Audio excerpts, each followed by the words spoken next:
Choosing an Arduino used to be easy, but in 2026, the lineup is massive. Which one is right for your project? First, the legend, the Uno R3. It's tough, it's cheap, and it's what 99% of tutorials are based on.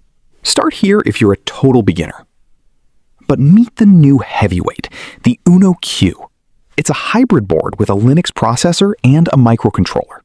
It's built for edge AI and complex robotics. Need more pins? The Mega 2560 is your workhorse.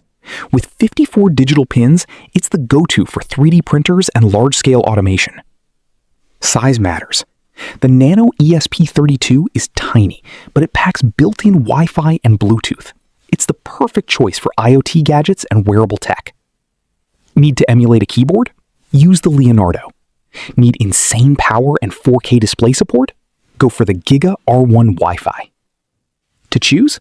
If you're learning, get the Uno. If you need wireless, get the Nano ESP32. If you're doing AI, get the Uno Q.